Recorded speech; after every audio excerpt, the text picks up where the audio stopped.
Okay, it's a pen and ink of Peter Draws. That's not his real name, but that's the name of his channel on YouTube. That image that you just saw inspired me to do this drawing.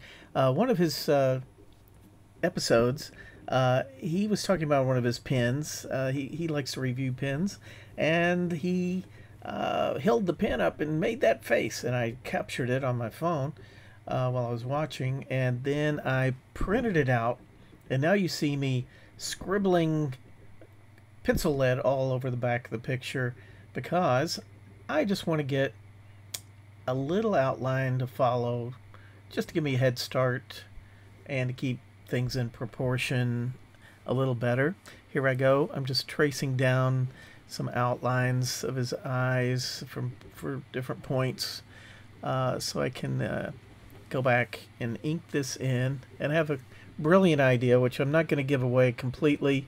You'll see in part 2, but in part 1 you get to see about half of the image they have in mind for this picture, and that's why the paper is so big, because I've got some other things that are going to go on around his head. And then he does doodling he calls it, but you know, it's basically artwork. But he's an artist, and I just like his channel. I've been watching it a lot lately, and it inspired me to draw. So he inspired me, so I figured what better thing to do than draw him.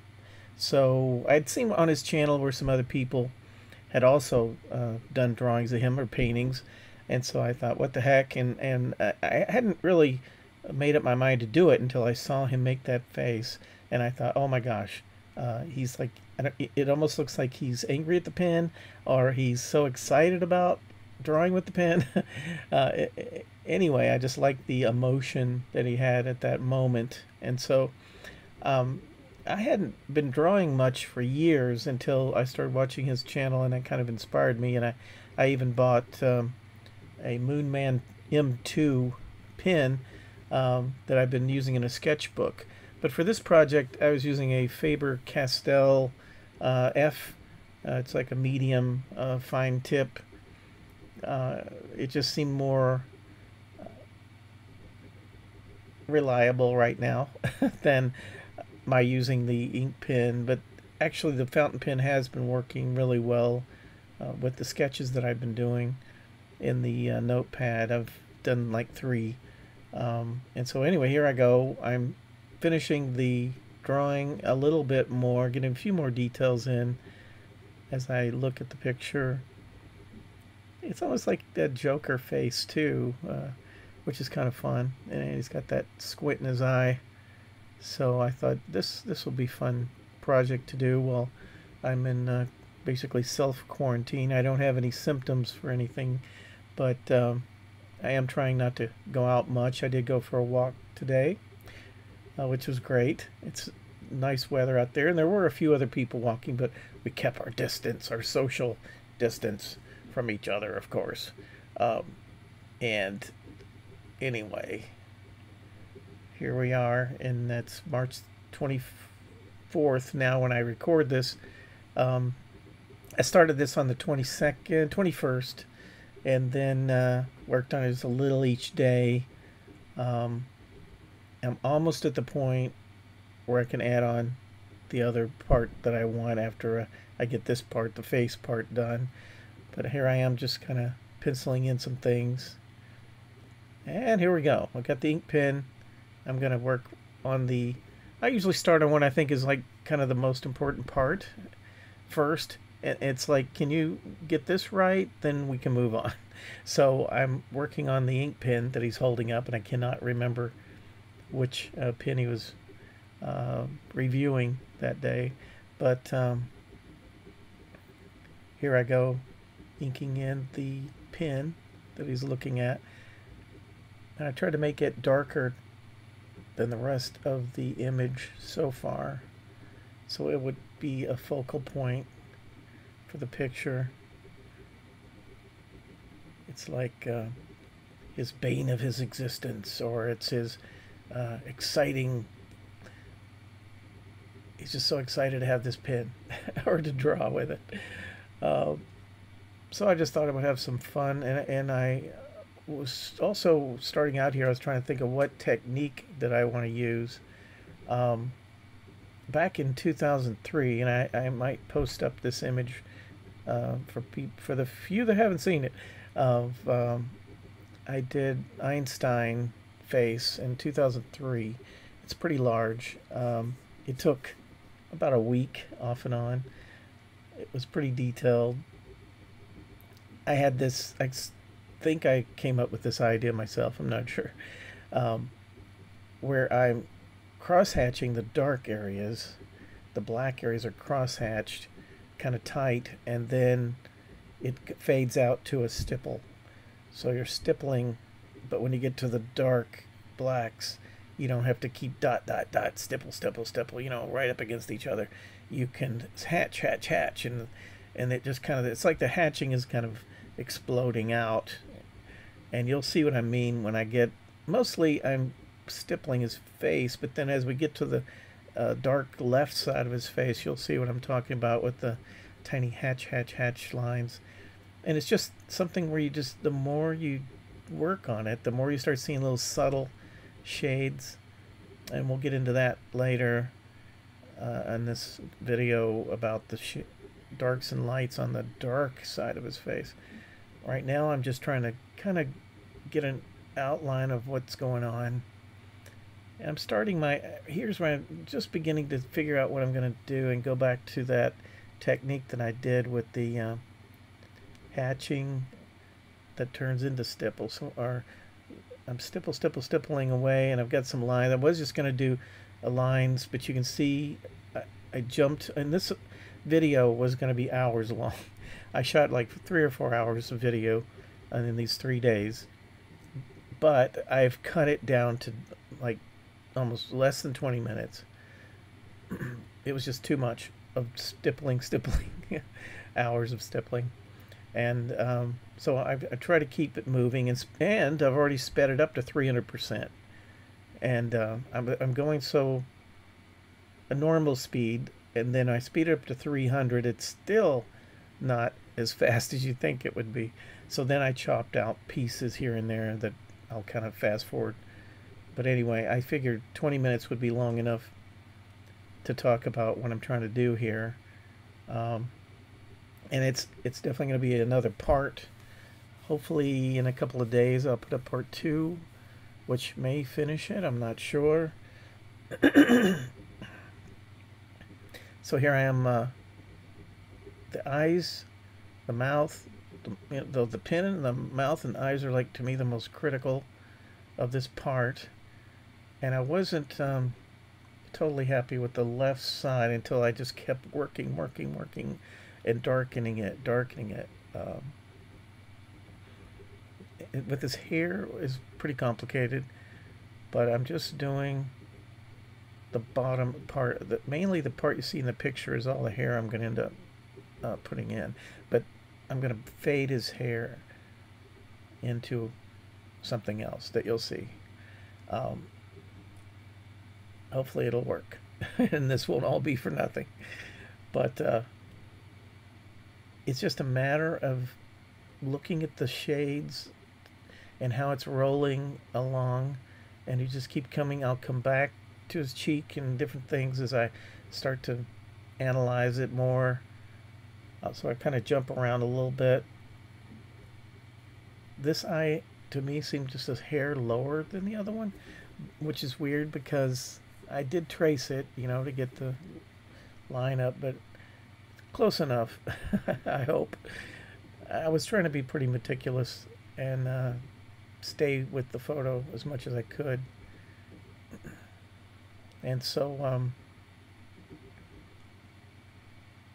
I just thought it would be fun to record this. Everyone, well, the few people that saw the other one, I did one a few days ago where I finished inking a image of Dr. Peepers, who we'll talk about more and more as time goes on. I'm working on a comic book with Dean Lacrone, who dresses up as Dr. Peepers.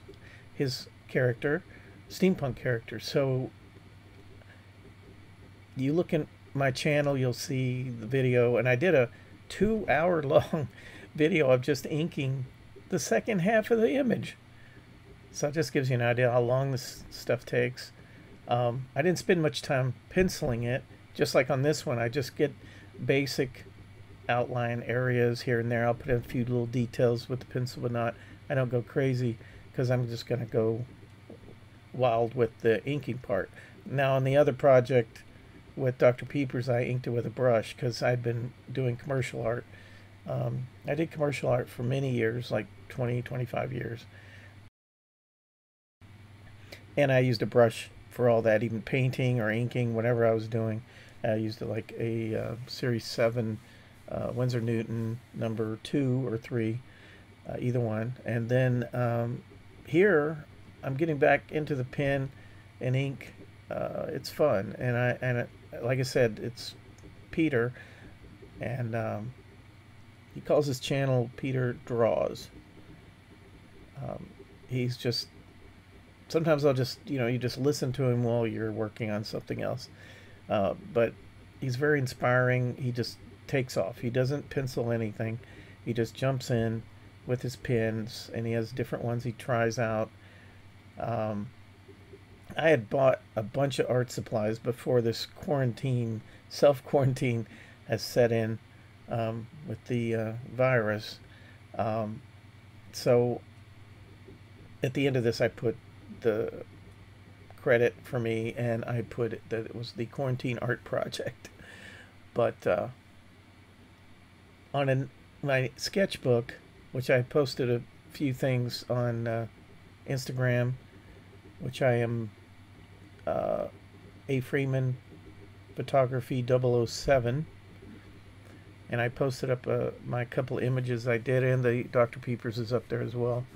But most of the time I post everything also on Facebook, which is www.facebook.com/AlanFreeman007.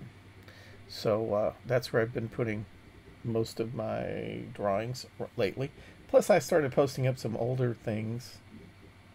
I went and found some of my older images from the 70s, late 70s, 80s, 90s. I used to do a lot of airbrush, and so I was going through that. And I have a possible client, needed to see some samples, and I had to really dig deep for the older airbrush look projects I'd done. But I had gone to Photoshop probably in the late 90s, mid to late 90s. I jumped into Photoshop, went all digital pretty much as soon as I could. But now, lately, I thought it would be fun to go back old style and work on paper and pen and brush and ink. And this steampunk comic book that Dean and I are working on, we can do color as well. It's going to be a magazine size, and so I might take the steampunk image I did and put it in Photoshop. I've already scanned it in, and color it and see what that looks like. I'll post that up on Instagram and Facebook as well. So I'm really working now to get those dark areas. I was debating if I do the background, like between his shoulder on up, above his shoulder on up, and I think I'm just leaving that. I'm not going to fill all that in, but he got a really dark shoulder on the left side there, and that is pretty time consuming to fill in with hatching. Now, if I was stippling it would take even longer, but I just kept going over and over and darkening it, but it was kind of interesting to do it that way, where you just kind of give it a medium overall, and then you can build up the darks, and that way you can save the areas that are just a little highlighted, like the roundness of his cheek there. I could save that by just building up around it, and under his nose. And I saw where his teeth were a little too bright on the left, so eventually I darkened them. Maybe too much, but I'm hoping not to white out anything, but I probably will have to bring in those teeth a little bit on the left. It's just a matter of what I decide to do when I think it's done and I can look it over as a whole. But I'm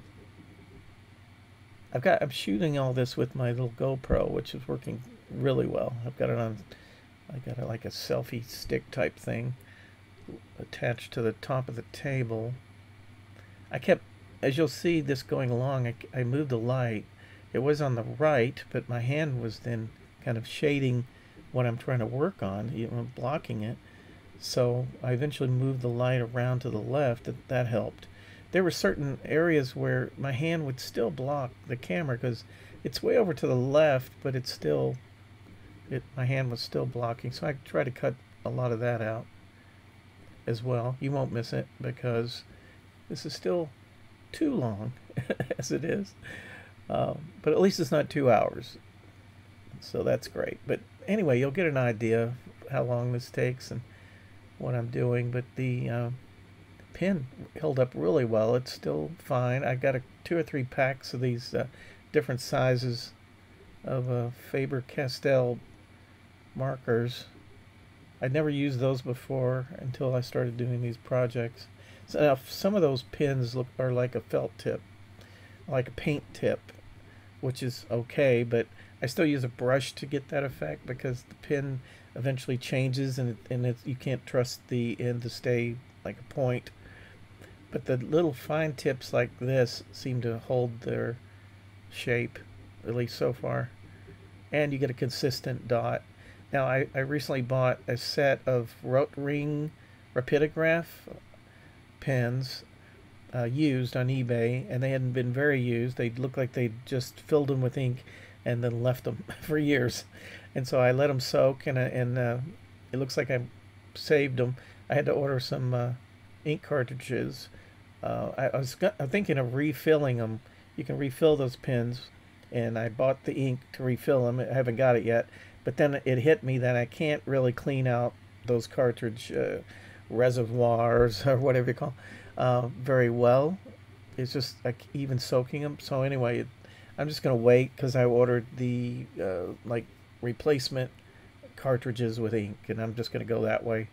It's safer. I won't get them all clogged up again. But that took me a while to clean those out and soak them in water and blah blah blah. And I had to watch some videos because I couldn't remember. I'd used those rapidograph pens, ring, years and years ago, and that's why I wanted to get them again. They're very nice to use and reliable points. The metal tip, so it's going to be more reliable. Anyway, I'm really spending some time on that dark area, and kept darkening that whole side over and over.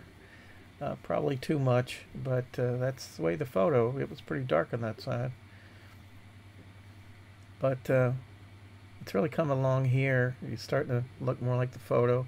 It's just a slow build-up of shading, and I was jumping around here because I'd go like, well, that lip could be darker, and the teeth could be a little darker, and then I would jump back up to the cheek because I was trying to do like the right edge of his cheek. He's got like a little bit of a beard, not much, just a tiny bit there that I was trying to add in.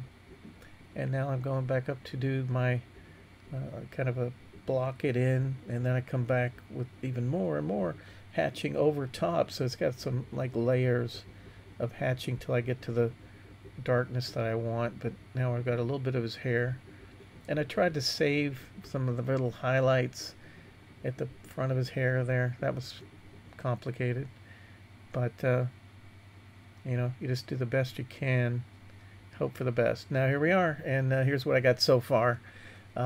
Stay tuned for part 2 at this same bat channel, same time. Thank you.